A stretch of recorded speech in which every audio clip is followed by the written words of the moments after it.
Recently, there's been a lot of talk about bees and their declining population. In today's programme, we're going to talk to Maria Clooney about her experience with bees. Hello, Maria. First of all, why did you take up beekeeping? Well, a few years ago I read a novel in which the main character kept bees and really enjoyed it. Then I met the author, who told me how the story came about. But it wasn't until I watched a documentary on TV that I chose to become a beekeeper myself. I imagine beekeeping is really time-consuming. Well, I work as a journalist, so time is very precious. If I could, I'd give up my job during the summer and only work during the winter, when the bees don't need my attention. That's my dream.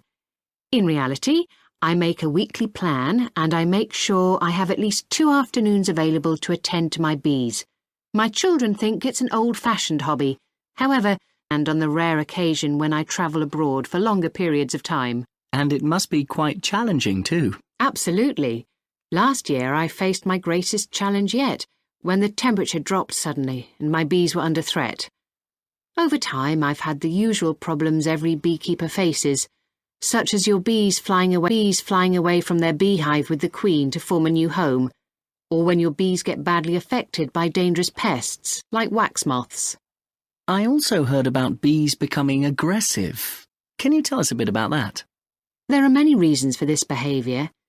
People say you should wear light-coloured clothing when dealing with bees. Dark colours can upset them. I did have a problem recently when a neighbour was burning something in the garden.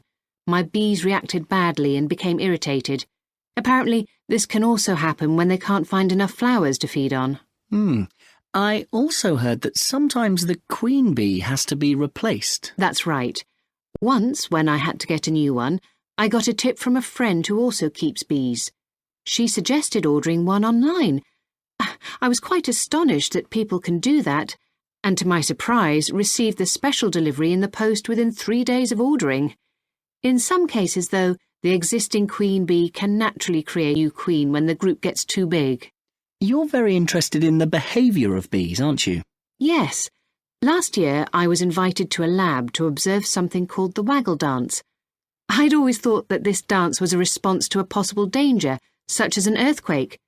But in fact, it's what happens when a bee has found a good source of food, and it returns to indicate the distance and the direction of it to the rest of the bees. That's what I find incredible. Indeed. We've mentioned the challenges of beekeeping, but what about the rewards? Well, just ensuring your bees don't pick up any diseases is quite an achievement. I've been asked to do some presentations about bees and how important they are for us. I really enjoy doing this.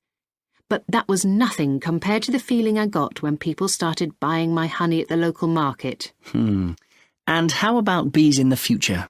Well, many people worry about bees, but I remain positive. I've noticed that more young people are taking up beekeeping as a hobby, especially in cities. And thanks to lots of parks in our towns, there's been an increase in the amount of food for bees to survive on.